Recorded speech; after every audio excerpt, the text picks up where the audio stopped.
Salut, bienvenue sur la chaîne YouTube Visite Déco. Ici, on partage nos inspirations, des coups de cœur et on adore s'entourer de décorateurs, décoratrices pour vous partager les meilleurs conseils et vous aider dans vos projets de rénovation. Et aujourd'hui, je suis avec Amandine Dufour, alias Madame Deck. La dernière fois, on a vu tout le bas de la maison et aujourd'hui, on s'intéresse au haut et on va parler chambre d'enfant. On avait une moquette, on avait 2 tons de papier peint, donc un en sous-bassement, une frise et encore toute la partie plafond qui était aussi recouverte de papier peint.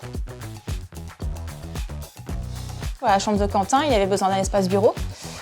Quentin adore bouquiner, donc il voulait absolument un espace bibliothèque et aussi un espace pour recevoir ses amis. Donc comme c'était les 3 fonctions, voilà, on a vraiment réfléchi à comment traiter les espaces. Par exemple, pour travailler, on a besoin de lumière.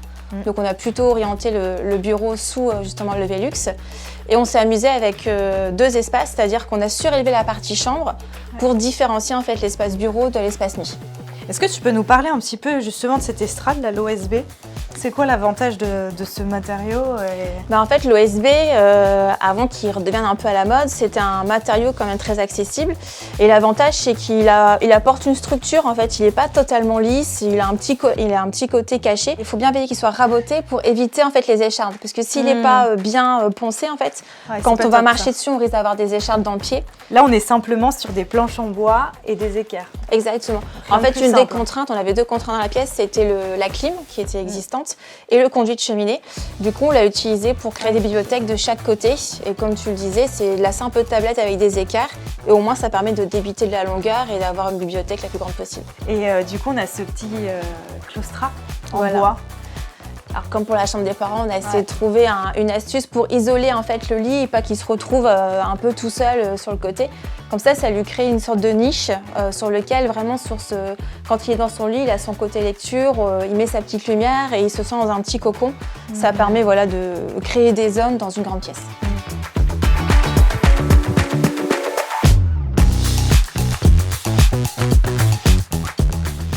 En fait, on n'ose pas souvent dans les espaces créer des surélévations parce qu'on a peur que ça réduise, alors qu'au contraire, le fait de marquer vraiment les espaces, ça va permettre d'agrandir la pièce. Donc tu es partie sur des lumières directes comme ça tout le long de la chambre ? C'est ça. Là, on a passé des spots. Alors pareil, pas de suspension centrale parce que la luminosité va être plutôt réduite.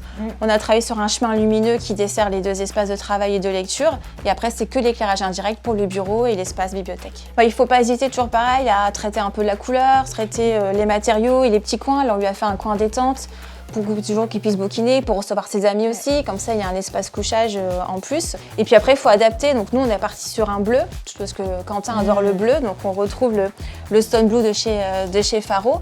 Et on a mis un papier peint un peu plus marqué, comme il est fan de Marvel. Donc c'est un papier peint qu'on retrouve chez 4 Murs. Là, on ne peut pas le louper, il est fan de Marvel. C'est ça, plutôt dans le style affiche. Ce qui va permettre, quand il va grandir, si demain il n'aime plus les Marvel, de juste détapisser un mur pour redonner en fait un nouvel esthétique à la pièce. Oui, un papier peint, ça se change. Ça change facilement. Assez facilement quand même.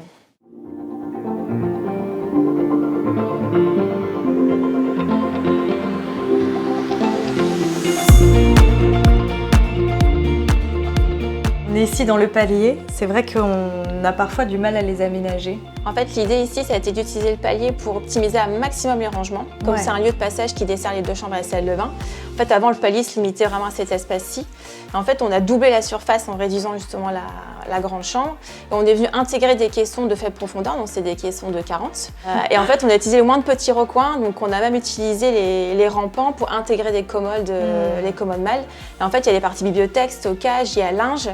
Et pour éviter d'avoir cette accumulation de caissons, ce qu'on a fait, c'est qu'on a utilisé en fait une joue. Donc là, ici, c'est un panneau qu'on a peint sur lequel, en gros, il y a un caisson, le mur porteur, un caisson. En fait, on a lissé l'ensemble pour donner l'impression d'un gros mur porteur et que ce soit plus esthétique et moins répétitif au regard.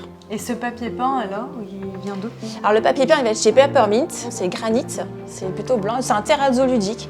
Quand on est sur la partie enfant, on a cherché les faits avec les couleurs qui sont plutôt sympathiques, une base de gris, des petites touches de vert, de bleu et d'un léger saumon. En fait, là, ce qu'on a fait, c'est comme on cherchait à rajouter un espace bibliothèque, on a supprimé la rambarde, on a monté un mur à mi-hauteur.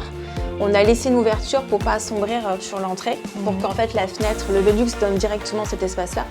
C'est juste un habillage en tasseau qui est peint et ça permet de créer voilà, ce petit rappel de style verrière. Et apporter plus de luminosité Exactement. aussi. Ok.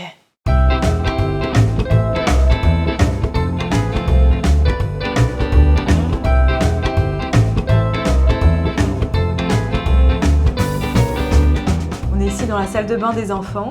Alors qu'est-ce que c'était l'idée ? L'idée, c'était déjà de l'agrandir, parce qu'à la base, elle était beaucoup plus petite, de récupérer un peu l'humain naturel et d'en faire aussi quelque chose forcément de sympathique et ludique pour les enfants.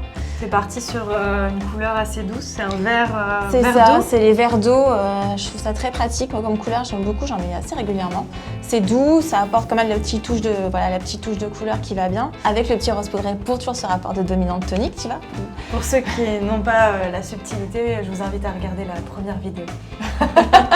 Ce qui est top avec ce carrelage, alors moi je l'aime beaucoup, c'est qu'en fait avec un seul carreau, on peut faire 3 poses différentes. En fait, il vient de chez Quarad, c'est le carrelage Néo. Si vous utilisez en fait ce carrelage dans différents espaces, vous pouvez avoir 3 motifs différents.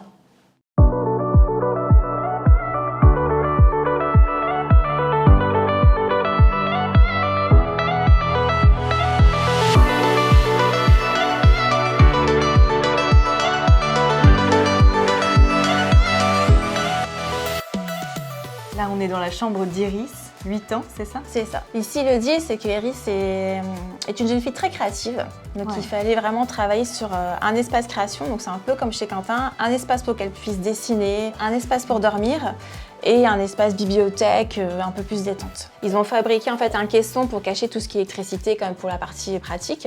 Et on a le claustra qui vient créer un coin plus cosy et on a plutôt privilégié la lumière pour l'espace créatif. Là, on a fait ça, c'est-à-dire grand plan de travail avec un système de tiroir en dessous.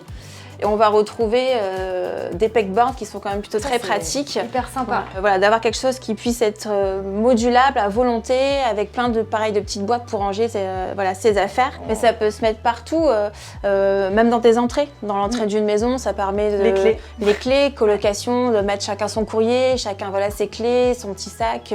C'est plutôt très pratique.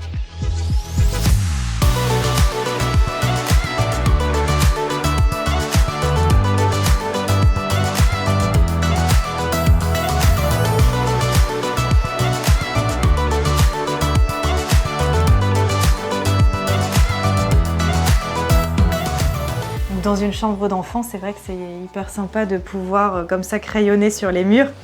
Donc là, on est sur une peinture spéciale crêpe. Peinture tableau, hein, ça s'applique comme une peinture traditionnelle et en plus, ce qui est bien, c'est que là, les enfants peuvent dessiner dessus. On lui a fait une niche colorée avec un rose très flashy, fluo. C'est rien de chez Ressources. C'est sa petite bulle créative. En fait, elle aime bien cet effet vraiment cocon, mais elle aime bien s'y nicher, s'y poser. Et alors, on a ce papier peint assez... Un peu comme si on avait pris une pochoir. Quand on est en maternelle, tu sais, on a le côté un peu les tampons avec les pommes de terre. C'est un peu ce même principe. Et là, ça vient de chez Ferme Living et qui permet toujours cette petite touche créative. Marquer la décoration sans trop charger et laisser faire le rose, la petite niche, les appels déco. Il faut oser et surtout il faut arrêter de mettre tout contre les murs.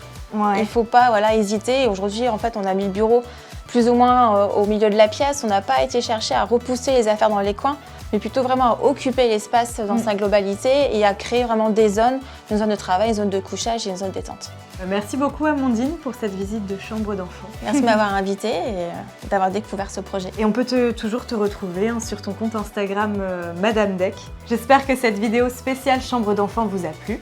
N'hésitez pas à liker, partager et vous abonner à la chaîne YouTube Visite Déco si ce n'est pas encore fait.